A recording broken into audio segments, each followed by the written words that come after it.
চেষ্টা করি বিষয়টা। আমাদের মতো মধ্য আয়ের দেশ যেগুলো আছে, এগুলোতে যে কোনো রকমের অপরাধ সংগঠিত হইলে এই অপরাধকে আইন শৃঙ্খলা বাহিনী বা রাষ্ট্রীয় পর্যায়ে ডিনাই করা হয় যে এটা জঙ্গিবাদ অথবা সন্ত্রাসবাদ হিসেবে। একই অপরাধ যখন উচ্চবর্গীয় যে রাষ্ট্রগুলো আছে, এই সমস্ত রাষ্ট্রের মধ্যে যখন একই অপরাধ সংগঠিত হয়, তখন সেগুলোকে আইডেন্টিফাই করা হয় ভিন্ন নাম দিয়া। যেমন মনে করেন, একজন খ্রিস্টান সে যদি 10 জন মুসলমানকে হত্যা করে ফেলে, আমেরিকাতে যদি এরকম একজন খ্রিস্টান 10 জন মুসলমানকে হত্যা করে ফেলে, তখন কখনো এটাকে সন্ত্রাসবাদ বা জঙ্গিবাদ বলা হয় না। বিভিন্ন ঘটনা অ্যানালাইসিস করে যেটা দেখা গেছে, এরকম আক্রমণকারী যারা হয়, আক্রমণ করার পরে এরা পাগল হয়ে যায়। যারা এরকম আক্রমণ করে এরা অধিকাংশ পাগল হয়ে যায়।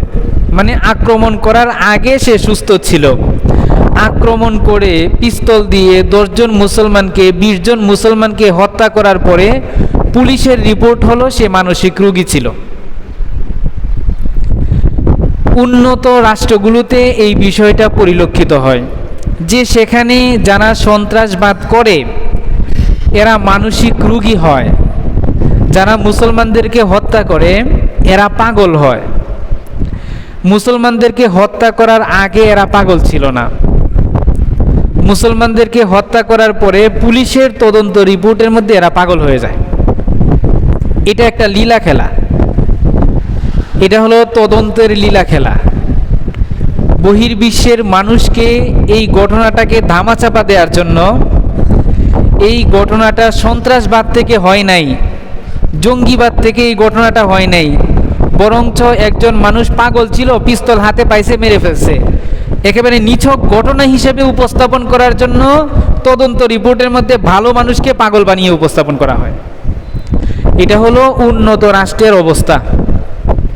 আমাদের যে দেশগুলো আছে, এই মধ্যবিত্ত যে দেশ, মধ্যম আয়ের দেশ যেগুলো আছে, এগুলোর মধ্যে যখন এরকম কোনো অকারেন্স হয়, এই অকারেন্সগুলোকে জঙ্গিবাদ বা সন্ত্রাসবাদ হিসেবে পেশ করা হয়। যেমন মনে করেন, কোনো একজন মুসলমান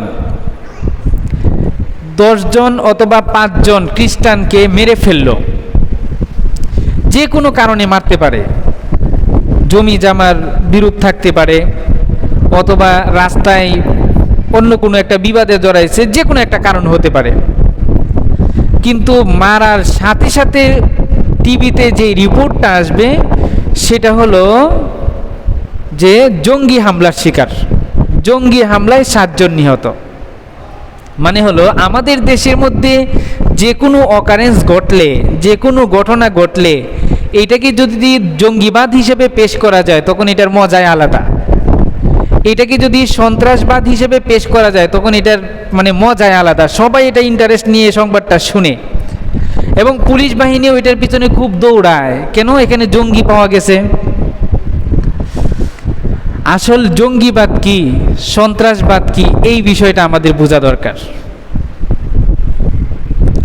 সবথেকে বড় খারাপের বিষয় হলো আমাদের মতো এক ইসলামিক রাষ্ট্র, মুসলিম দেশগুলোর মধ্যে আমরা বিগত সময়ের মধ্যে এরকম অবস্থাও দেখেছি যে একজন মানুষকে জঙ্গি হিসাবে উপস্থাপন করা হচ্ছে, পুলিশের সামনে, মিডিয়ার সামনে জঙ্গি হিসাবে উপস্থাপন করা হচ্ছে, আর বলা হচ্ছে তার ঘরের মধ্যে জঙ্গি বই পাওয়া গেছে।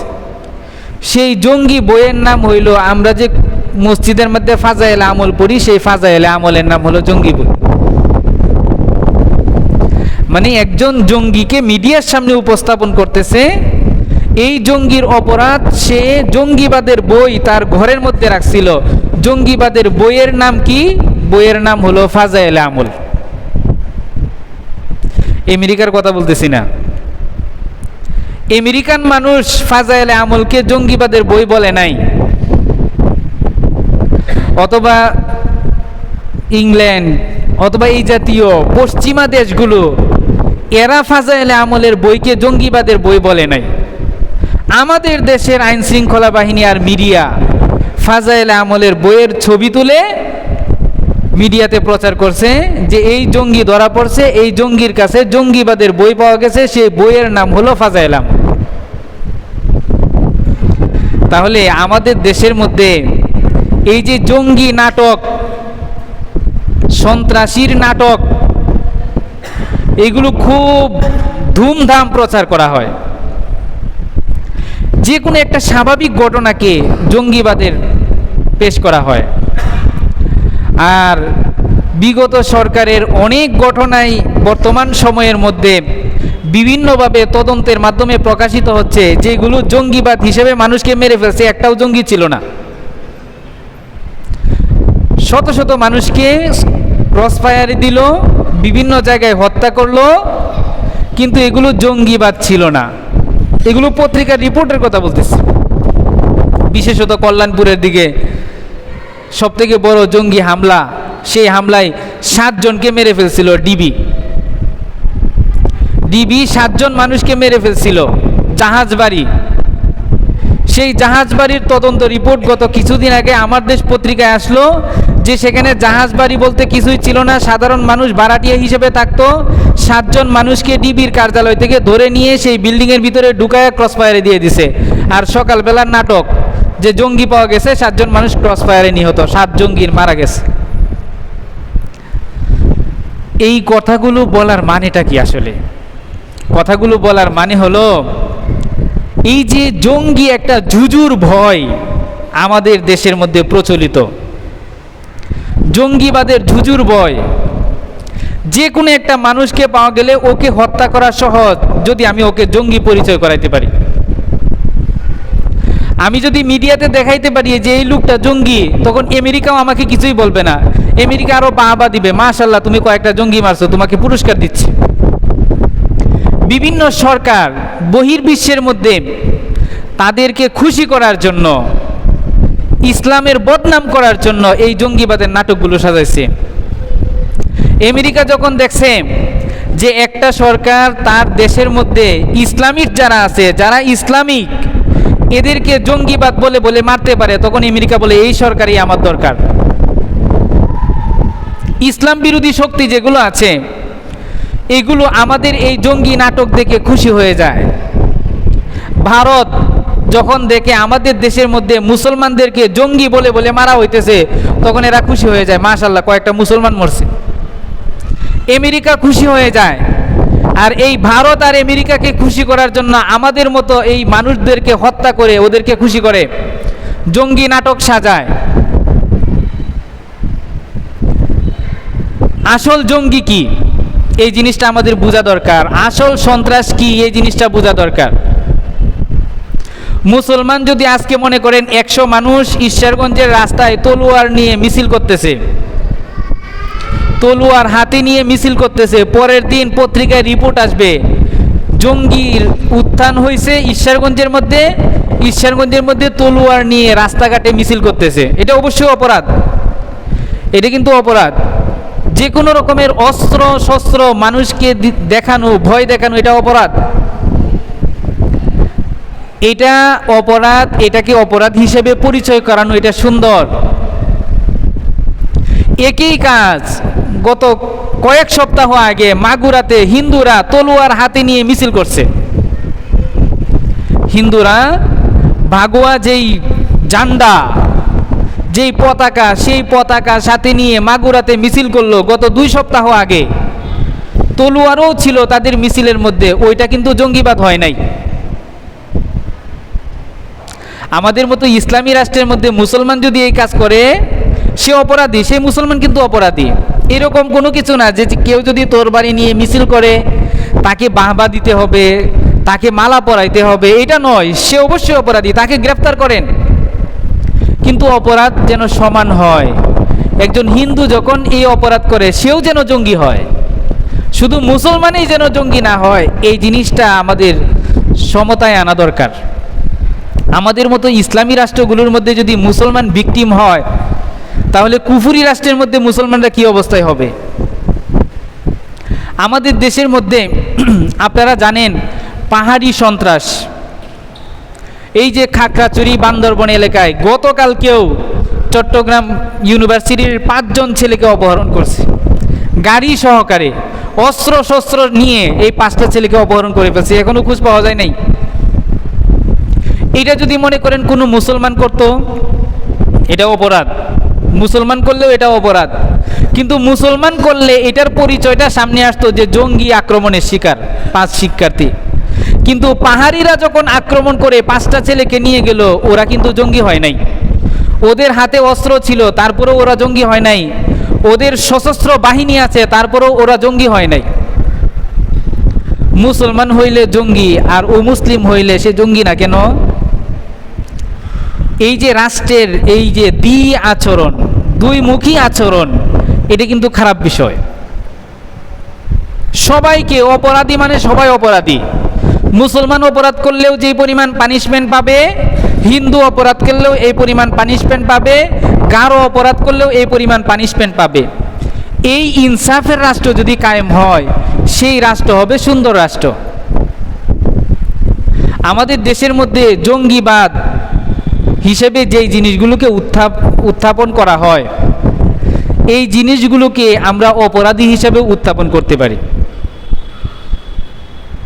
কিন্তু জঙ্গিবাদের একটা রং ছটানো হয়, রং ছিটানো হয় মানুষের বাহবা পাওয়ার জন্য, বিদেশিদের বাহবা পাওয়ার জন্য।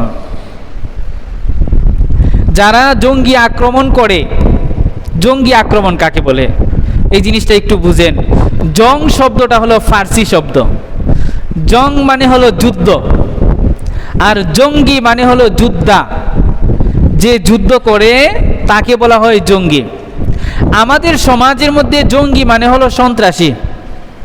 আমাদের আইন শৃঙ্খলা বাহিনী এবং রাষ্ট্রীয় পর্যায়ে এই জঙ্গি শব্দটাকে সন্ত্রাসীর অর্থে ব্যবহার করা হয়। এটা এখন আর শাব্দিক অর্থে নাই। শব্দ যোদ্ধাকে জঙ্গি বলা হয়, কিন্তু এখন আর যোদ্ধাকে জঙ্গি বললে সেটা খারাপ দেখায়। এখন যারা সন্ত্রাসী তাদেরকে মূলত জঙ্গি হিসেবে উত্থাপন করা হয়। সন্ত্রাসী কাকে বলে? সন্ত্রাসীর পরিচয় আছে, একটা ডেফিনেশন আছে। সন্ত্রাসী বলা হয় মানুষকে অস্ত্র দেখিয়ে ভয় দেখানো, এটার নাম। যে মানুষকে অস্ত্র দেখিয়ে ভয় দেখায় এর নাম হলো সন্ত্রাসী। আর এই কাজ যারা করে, এই কাজগুলোকে বলা হয় সন্ত্রাসী কাজ। সেটা কোনো ধর্ম দিয়ে ভেদাভেদ নাই। হিন্দু করলে এটা সন্ত্রাস হবে না, মুসলমান করলেই সন্ত্রাস হবে, এরকম কোনো আলাদা ডেফিনেশন নাই। এই কাজগুলো এখন আমাদের সমাজের মধ্যে অহরহ হচ্ছে, কিছু কথা না বললেও নয়। ইসলামের মধ্যে জিহাদ আছে। জিহাদ এটা হলো একটা ইবাদত। আল্লাহ রাব্বুল আলামিন মুসলমানের উপর জিহাদকে ফরজ করেছেন। নামাজ যেরকম ফরজ, জিহাদও সেরকম ফরজ। কেউ যদি নামাজ পড়ে আর যদি বলে যে ইসলামের মধ্যে জিহাদ নাই, তাহলে সে মুসলমানই না, সে তো কাফের, সে মুরতাদ, সে নাস্তিক। হের এই নামাজের কোনো দাম নাই, হের জাকাতের কোনো দাম নাই। সে যদি 100 বারও হজ করে আসে, তার হজেরও কোনো দাম নেই। ইসলামের মধ্যে নামাজ যেরকম ফরজ, জিহাদও সেরকম ফরজ। জিহাদ হলো অন্যায়কে প্রতিরোধ করা। সন্ত্রাসবাদকে দমন করার জন্য যেই কাজটা করা হয়, এটার নাম হলো জিহাদ। আর সাধারণ মানুষকে ভয় দেখানোর জন্য যেই কাজ করা হয়, এটার নাম হলো সন্ত্রাস আর জঙ্গিবাদ। এখন দুটোটা বিষয়কে একসাথে লাগিয়ে দেয়। জিহাদের কথা বললে তাকে সন্ত্রাসী বলা হয়, জিহাদের কথা বললে তাকে জঙ্গি বলা হয়। ইসলামের বিধানের কথা বললে কেউ যদি এরকম সন্ত্রাসী আর জঙ্গি বলে, সেও কিন্তু তারও কিন্তু ঈমান থাকবে না, তারও ঈমান, সেই ঈমান হারা হয়ে যাবে। কেন? কারণ সেই ইসলামের একটা ফরজ বিধানকে তুচ্ছ তাচ্ছিল্য করলো, সেজন্য তারও ঈমান থাকবে না। জিহাদ হলো সন্ত্রাসবাদকে নির্মূল করার নাম। যেমন মনে করেন কোনো জায়গায় মানুষকে আক্রমণ করা হচ্ছে, সেখানে পুলিশ গেল, পুলিশ গিয়ে তাদের উপর আক্রমণ করলো, যারা আক্রমণকারী সন্ত্রাসী, তাদের উপর আক্রমণ করলো। পুলিশ যে কাজটা করতেছে এই কাজটার নাম হলো জিহাদ। আইন শৃঙ্খলা বাহিনী কোথাও অকারেন্স হচ্ছে, কোথাও ঝামেলা হচ্ছে, একজন আরেকজনকে মেরে ফেলতেছে, সন্ত্রাসবাদ করতেছে, ওই সন্ত্রাসীদেরকে আইন শৃঙ্খলা বাহিনী যদি প্রতিরোধ করতে যায়, সন্ত্রাসীদেরকে যদি পিস্তল অথবা গুলি দিয়ে আক্রমণ করে, ওইটার নাম হলো জিহাদ। আর সন্ত্রাসী যে কাজ করতেছে ওইটার নাম হলো সন্ত্রাস আর জঙ্গিবাদ। ইসলামের মধ্যে জিহাদ আছে। জিহাদ অনেকে আছে জিহাদের নাম দিয়ে সন্ত্রাসবাদ করে, এটাও সত্য কথা। জিহাদের নাম দিয়ে জঙ্গিবাদ করে, এটাও সত্য কথা। ইসলামের মধ্যে যে জিহাদ আছে, এই জিহাদ কিন্তু ব্যক্তিগত কোনো আমল না। কিছু আছে ব্যক্তিগত আমল, মনে করেন জোহরের নামাজ পড়া, এটা হলো ব্যক্তিগত আমল। আপনার জোহরের নামাজ আপনি চাইলে ঘরের মধ্যে একা একা পড়তে পারেন, চাইলে মসজিদে এসেও একা একা পড়তে পারেন, চাইলে জামাতেও পড়তে পারেন। কিন্তু জুমার নামাজ আপনার পড়তে মন চাইতেছে, এখন জুমার নামাজ কি আপনি ঘরের মধ্যে একা একা পড়তে পারবেন? কই, জুমার নামাজ তো ফরজ। জুমার নামাজ ফরজ, এটা ইসলামের একটা বিধান। আপনি চাইলে ঘরের মধ্যে একা একা পড়তে পারবেন না। যদি একা একা পড়েন সেটা জুমার নামাজ আদায় হবে না, সেটা জুমার নামাজই হবে না। এইরকম জিহাদ একটা ইবাদত। জিহাদ এটা হলো সম্মিলিত ইবাদত, এটা হলো একটা রাষ্ট্রীয় ইবাদত। এটা হলো দেশের সরকার যাকে বলবে যে তুমি জিহাদ করো, সেই জিহাদ করতে পারবে। সরকারের অনুমতি নিয়ে করতে হবে। অনুমতি ছাড়া যদি কেউ করে, ওইটা সন্ত্রাস হবে, ওইটা জঙ্গি হবে, ওইটা জিহাদ হবে না। আমাদের কিতাবের মধ্যে আছে জিহাদ করার জন্য 1 নাম্বার হলো তাহতাল আমির, আমিরের নেতৃত্বে হতে হবে। মুসলমানদের মধ্যে একজন নেতা থাকতে হবে, সেই নেতার অধীনে কাজটা করতে হবে। 2 নাম্বার হলো আলাদা ভূখণ্ড থাকতে হবে, একটা রাষ্ট্র থাকতে হবে, রাষ্ট্রের অবকাঠামো, ওই রাষ্ট্রের সশস্ত্র বাহিনী তারা জিহাদ করবে। যেমন আমাদের দেশের মধ্যে সেনাবাহিনী আছে, সেনাবাহিনী কিন্তু আমাদেরকে এলাকার মধ্যে মারামারি হয়েছে এগুলো নিয়ন্ত্রণ করার জন্য না। সেনাবাহিনী হলো অন্য দেশ যদি আমাদের উপর আক্রমণ করে তাদেরকে প্রতিহত করার জন্য সেনাবাহিনী। এইরকম ইসলামী রাষ্ট্রের মধ্যে এরকম সেনাবাহিনী থাকে, যেই সেনাবাহিনীর কাজ হলো জিহাদ করা। যদি নফিরে আম হয়, যদি যুদ্ধ যদি ব্যাপক হয়, কোনো দেশের উপর আরেক দেশ ব্যাপক হারে আক্রমণ করছে, এখন শুধুমাত্র সেনাবাহিনী দিয়ে সে আক্রমণ প্রতিহত করা যাবে না। তখন আমিরুল মুমিনিন যিনি রাষ্ট্রপ্রধান আছেন, উনি ঘোষণা দিবেন যে এখন যার হাতে যা কিছু আছে সব কিছু নিয়ে বের হয়ে যাও। তখন সবাই বের হবে, তখন সবার উপর বের হওয়া ফরজ, তখন সবার উপর জিহাদ ফরজ। এর আগে জিহাদ ফরজ শুধুমাত্র সেনাবাহিনীর উপর, শুধুমাত্র রাষ্ট্রীয় বাহিনীর উপর জিহাদ ফরজ। রাষ্ট্রীয় বাহিনী দিয়ে জিহাদের কাজ আঞ্জাম হবে। কেউ ব্যক্তিগতভাবে আমি 10 জনের একটা টিম গঠন করলাম অথবা 100 জনের একটা টিম গঠন করলাম, এই টিমের নাম দিলাম যে এরা হলো মুজাহিদিন, এরা হলো জিহাদকারী। এই টিম কিন্তু মুজাহিদ নাম দিলেও জিহাদকারী হবে না, এরা মানুষকে কাফেরকে মারলেও সেটা জিহাদ হবে না, এটা হলো সন্ত্রাস। জিহাদ হতে হবে রাষ্ট্রীয় অবকাঠামোর ভিত্তিতে। রাসূলুল্লাহ সাল্লাল্লাহু আলাইহি সাল্লাম 10 বছর মক্কাতে ছিলেন। 10 বছর মক্কাতে থাকাকালীন সময়ে মুসলমানগণ কি পরিমাণ আক্রমণের শিকার হলেন। হযরতে সুমাইয়া ইসলাম ধর্ম গ্রহণ করার পরে উনার লজ্জাস্থানের মধ্যে বর্ষা দিয়ে আঘাত করতে করতে উনাকে শহীদ করে ফেলা হয়েছে। আম্মার ইবনে ইয়াসিরকে উত্তপ্ত রোদের মধ্যে ফেলে রাখছে। আগুনের যেই অঙ্গার, আগুনের যেই কয়লা, সেই কয়লার মধ্যে আগুন জ্বলতেছে আর উনার উপর সেই কয়লা ঢেলে দিছে। মুসলমানগণ কি পরিমাণ নিপীড়নের শিকার হলেন। রসুল তো এই পরিমাণ নিপীড়নের শিকার হলেন যে উনার পরিবার, ফ্যামিলি, উনার নিজের মাতৃভূমি সব কিছু ছাড়তে হয়েছে, সব কিছু ছেড়ে চলে আসছে। আল্লাহ কিন্তু জিহাদকে ফরজ করে নাই। মুসলমানগণ আক্রমণের শিকার হয়েছে, মুসলমানগণ শহীদ হয়েছে, ইসলামের কাজ করতে পারে নাই, ইসলামের দাওয়াত দিতে পারে নাই, আল্লাহ কিন্তু তারপরেও জিহাদ ফরজ করে নাই। রসুল 10 বছর এইরকম আক্রমণ স্বীকার করার পরে মদিনাতে চলে আসছেন। মদিনাতে চলে আসার পরে 2 বছর মদিনাতে মেহনত করে যখন মদিনা রাষ্ট্র কায়েম করছেন, মদিনা রাষ্ট্রের প্রধান রাষ্ট্রপতি যখন রসুল হয়েছেন, তখন আল্লাহ কুরআনের আয়াত নাজিল করলেন, উযিনা লিল্লাযিনা ইউকাতালুনা বিআন্নাহুম যুলিমু। এতদিন তোমরা জুলুমের শিকার হইছো, এখন তোমাদের হাতে ক্ষমতা আসছে, তোমরা এখন রাষ্ট্রের মালিক। এখন যদি তোমরা আক্রান্ত হও, এখন যদি তোমাদের উপর কেউ আক্রমণ করে, সেই আক্রমণকে প্রতিহত করার জন্য তোমরা জিহাদ করবা। যেমন আমরা বাংলাদেশ আলাদা একটা ভূখণ্ড, স্বাধীন একটা ভূখণ্ড। এই ভূখণ্ডের মধ্যে যদি মনে করেন মায়ানমারের সেনাবাহিনী এসে আক্রমণ করতেছে, তখন আমাদের সরকারের উপর ফরজ মায়ানমারের সেনাবাহিনীকে প্রতিহত করা, প্রতিরোধ করা। কেন? কারণ আমরা আমাদের ভূমিতে থেকে আক্রমণের শিকার হয়েছি, সেই জন্য। এটা রাষ্ট্রীয় আইনেও আছে। এটা যে আমাদের বর্তমান যে রাষ্ট্রীয় আইন আছে, সেই রাষ্ট্রীয় আইনের মধ্যেও আছে, ভিন্ন বহির্বিশ্বের কোনো শক্তি যদি আমাদের দেশের মধ্যে আক্রমণ করে, তখন আমাদের দেশের বাহিনীর উপর ফরজ হলো সেই শক্তিকে প্রতিহত করা। আল্লাহ রাব্বুল আলামিন আল্লাহর রসুলকে সেই বিধান দিলেন যে আপনি এখন মদিনা রাষ্ট্রের রাষ্ট্রপতি, মদিনা রাষ্ট্রের উপর যদি কেউ আক্রমণ করে, মদিনা রাষ্ট্রের নাগরিকদের উপর যদি কেউ আক্রমণ করে, সেই নাগরিক হিন্দু হোক, মুসলমান হোক, খ্রিস্টান হোক, ইহুদি হোক, তার উপর যদি আক্রমণ করে, তখন আপনি সেই আক্রমণকে প্রতিহত করতে পারবেন। এটার নাম হইল জিহাদ। ইসলামের মধ্যে এটার নাম জিহাদ।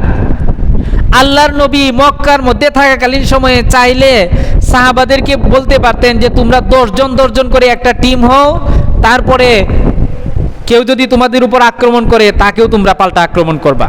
এটা মক্কাতে থাকাকালীন সময়ে বলতে পারতেন, কিন্তু বলেন নাই। এটা মদিনাতে আসার পরে আল্লাহর পক্ষ থেকে জিহাদ ফরজ হয়েছে। যদি আক্রান্ত হয়, তখন সে আক্রমণকে সে প্রতিহত করবে। এটার নাম হলো জিহাদ। জিহাদ কিন্তু শুধুমাত্র আক্রমণ প্রতিহত করার নাম না, পাল্টা আক্রমণ করার নামও জিহাদ।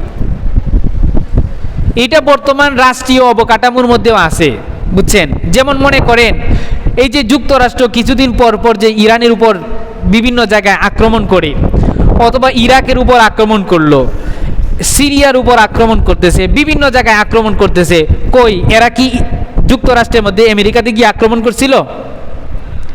এরা গিয়ে আমেরিকাতে আক্রমণ করে নাই, কিন্তু যুক্তরাষ্ট্র বলতেছে ইরান হলো আমার জন্য হুমকি, আমার নিরাপত্তার জন্য হুমকি, ইরাক আমার নিরাপত্তার জন্য হুমকি, সিরিয়াতে এই যে গোষ্ঠী যেগুলো আছে এগুলো আমার নিরাপত্তার জন্য হুমকি। সে হুমকি মনে করে সে বারবার আক্রমণ করতেছে। এটা হলো ইসলামের বিধান। এগুলো কাফেররা খুব সুন্দর করে মানতেছে, কারণ এগুলোর মাধ্যমে কুফরি শক্তিকে বিজয়ী করা যায়। সেজন্য কাফেররা এগুলো মানতেছে, এভাবে বিভিন্ন রাষ্ট্রের উপর আক্রমণ করতেছে। এগুলো মুসলমানদেরকে আল্লাহ বিধান শিখাইছেন, তোমার উপর যদি কেউ আক্রমণ করে তাকেও প্রতিহত করবা, যদি আক্রমণ করার জন্য এরকম কেউ নীল নকশা করে তাকেও প্রতিহত করবা। এটার নাম হলো জিহাদ। জিহাদ ইকদামিও আছে, জিহাদ দেফাইও আছে। এছাড়া রাষ্ট্রীয় এরকম অবকাঠামো ছাড়া, রাষ্ট্রীয় অনুমোদন ছাড়া, এরকম আমিরুল মুমিনিন ছাড়া, ব্যক্তিগত পর্যায়ে ব্যক্তিগত বাহিনী দিয়ে ব্যক্তিগত ট্রেনিং করে কেউ যদি এরকম জিহাদের নাম দেয়, সেটা জিহাদ না। আমার কথা আশা করি আপনারা বুঝতেছেন। আমাদের দেশের মধ্যে মনে করেন হিজবুত তাহরির একটা নিষিদ্ধ ঘোষিত সংগঠন, এরা নিজেরা একটা দল করছে। সেই দলের মধ্যে এরা ট্রেনিং করে বিভিন্ন নিরীহ মানুষের উপর আক্রমণ করে। এই আক্রমণের নাম হলো সন্ত্রাসী আক্রমণ, যেটা আমাদের দেশের মধ্যে নিষিদ্ধ। এইরকম ব্যক্তিগত পর্যায়ে এরকম আক্রমণ করা, এটাকে যতই জিহাদ বলুক, যতই সেখানে কোরআনের আয়াত বলুক, যতই সেখানে হাদিস বলুক, এটা শরঈ হাদিস না, এটা হাদিসের বিকৃতি, এটা কোরআনের বিকৃতি, এটা আসল জিহাদ না, এটা জিহাদের বিকৃতি। জিহাদ হবে রাষ্ট্রীয় বাহিনীর মাধ্যমে, জিহাদ হবে রাষ্ট্রীয় অনুমোদনের পরিপ্রেক্ষিতে, জিহাদ হবে মুসলমান বাহিনীর মাধ্যমে। কোনো অমুসলিম বাহিনী যদি থাকে ওদের মাধ্যমে কিন্তু জিহাদ হবে না, ওইটাকেও জিহাদ বলা হবে না। আমাদের দেশের মধ্যে জিহাদের চর্চা তো একেবারে শূন্যের কোটায়। জিহাদের চর্চা যেটা আছে এটা একেবারে শূন্যের কোটায়।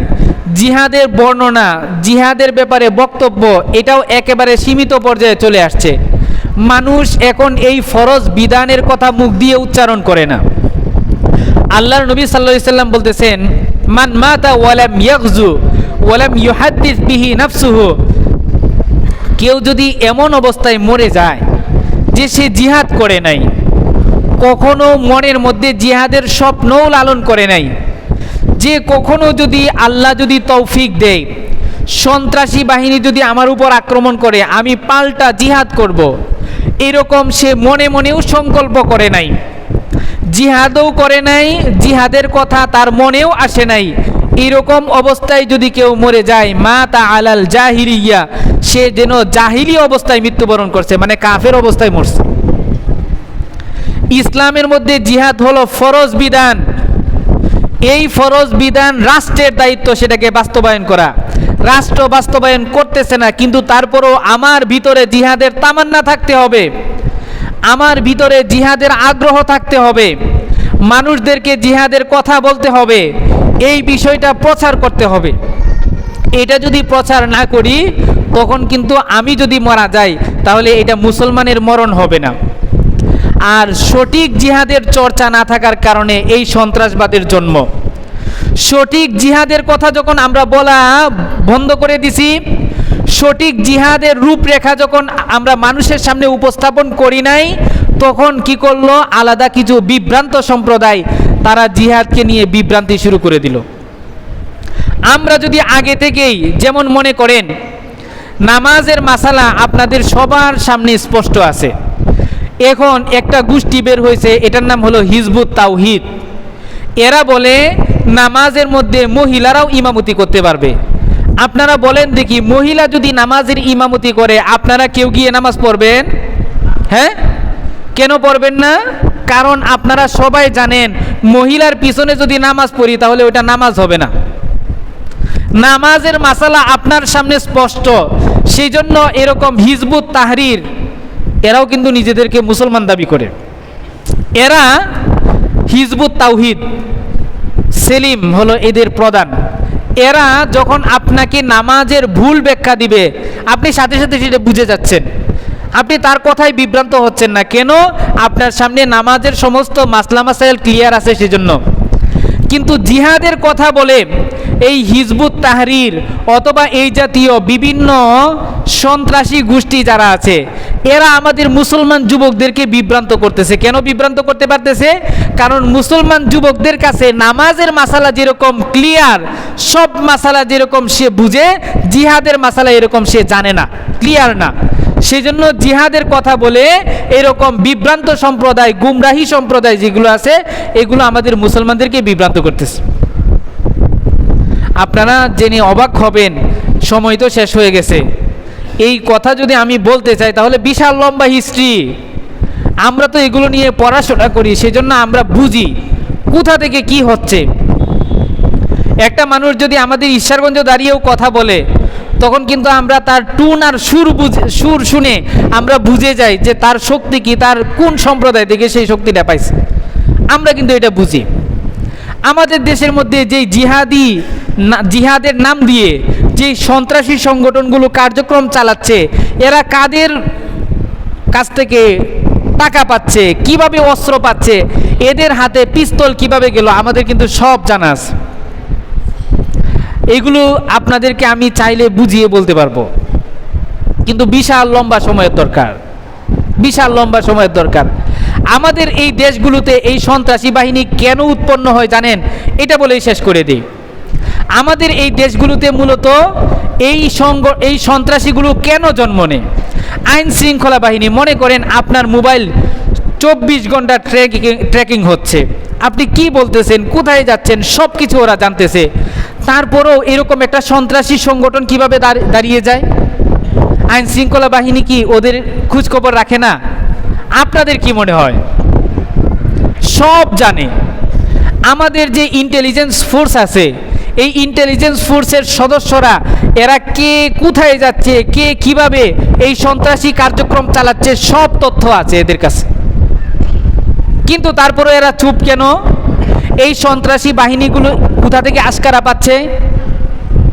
বহির্বিশ্বের শক্তি এদেরকে ডোনেশন করে, এদেরকে সহায়তা করে। কেন জানেন? মনে করেন আমেরিকা যদি চায়, যেমন শেখ হাসিনা কিছুদিন আগে বলেছিল যে আমেরিকা আমার কাছে সেন্ট মার্টিনটা চাইছে, আমি সেন্ট মার্টিনটা দেই নাই, সেজন্য আমেরিকা আমার উপর রাগ করছে। এখন আমরা যারা বাংলাদেশের সাধারণ নাগরিক আছি, আমরা চিন্তা করি আমেরিকা সেন্ট মার্টিন নিয়ে কি করবে। মূলত আমেরিকা যেই কাজটা করে সেটা হলো, কোনো দেশের মধ্যে যখন এরকম জঙ্গি সংগঠনগুলো মাথাচাড়া দিয়ে ওঠে, তখন ওই দেশের সরকারকে বলে, এই যে দেখো পরিস্থিতি কিন্তু তোমার হাতের বাইরে চলে গেছে, এখন কি করতে হবে বুঝছো? বলছেন না আমি তো বুঝি না এখন কি করতে হবে, এই যে আমার আমেরিকার বাহিনী আছে, আমেরিকার বাহিনী এদেরকে নিয়ে নাও, দেখবা যে তোমার দেশের সমস্ত সন্ত্রাসী এক রাত্রে শেষ হয়ে যাবে। তো কি করতে হবে? আমার আমেরিকার সৈন্যদেরকে তোমার দেশের মধ্যে পাঠাইতেছে। তো সেই দেশের সরকার কি করে? একটা ঘাঁটি দেয়, এরকম সেন্ট মার্টিন দ্বীপ দেয়, যে ঠিক আছে বস, আপনার সেনাবাহিনী এখানে আনেন, আমার দেশটাকে নিয়ন্ত্রণ করে দেন। এই দেশটাকে অস্থিতিশীল বানাইলো কে? আমেরিকাই। আবার বাহিনী পাঠাচ্ছে কে? আমেরিকাই। কেন? মাঝখানে ওদের লাভ আছে, মাঝখানে ওদের লাভ আছে। বিশাল বিশাল অস্ত্র বিক্রি করে এরা, বিশাল বড় বড় বিজনেস। এই যে পাকিস্তান আজকে রাষ্ট্রটা ধ্বংস হয়েছে কেন? পাকিস্তান রাষ্ট্রের ইন্টেলিজেন্স ফোর্স নাই, ওদের বাহিনী নাই, তারপরও ওরা ওদের সন্ত্রাসীদেরকে দমন করতে পারতেছে না কেন? এই সন্ত্রাসীদেরকে অস্ত্র দিল কে? এই সন্ত্রাসীদেরকে অস্ত্র দিছে ওরাই। তারপরে পাকিস্তান সরকারকে পারভেজ মুশারফ ওকে বলছে যে তোমার দেশের এই জঙ্গিবাদ, এদেরকে শায়েস্তা করার জন্য আমার আমেরিকার নেটো বাহিনী লাগবে। সে ঠিক আছে বস, নেটো বাহিনী নিয়ে আসেন। এই পাকিস্তানের মধ্যে 10 বছর পর্যন্ত নেটো বাহিনী সেখানের মুসলমানদেরকে ধরে ধরে হত্যা করছে। তো এই অস্থিতিশীল পরিবেশটা কায়েম করে ওরা, এবং পরবর্তীতে প্রশমনের জন্য মলমও মাখায় ওরা। আমরা কিন্তু এগুলো বুঝি, আমরা এগুলো জানি। আমাদের দেশের সাধারণ মানুষ বিভ্রান্ত হয় হলো এই জন্য যে সাধারণ মানুষ জিহাদের বয়ানগুলো জানে না, জিহাদের শর্তগুলো জানে না। আমেরিকান বাহিনীগুলো যদি জিহাদের কথা বলে, আমাকে দৌড়াইতে হবে কেন? যাক, সেজন্য আমাদের 1 নাম্বার কাজ হলো রাষ্ট্রীয় পর্যায় থেকে জিহাদের সঠিক ব্যাখ্যা এবং সঠিক মাসলা মাসাইল মানুষদের সামনে উপস্থাপন করতে হবে। তারপরে এমনি মানুষ দেখবেন যে এই সমস্ত সন্ত্রাসী সংগঠন থেকে মানুষ ফিরে আসবে ইনশাআল্লাহ। যাক, অনেক কথা বলে ফেললাম। আল্লাহ রাব্বুল আলামিন আমাদেরকে সঠিকভাবে বুঝার এবং মুসলমানদের আল্লাহ রাব্বুল আলামিন হেফাজত করুন।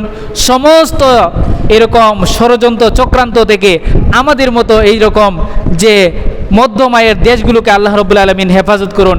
আমরা যেন কারো এরকম প্ররোচনায় প্ররোচিত হয়ে নিজের পায়ে নিজে কুড়াল না মারি। আল্লাহ রাব্বুল আলামিন আমাদের সকলকে সেই সঠিক বুঝদান করুন।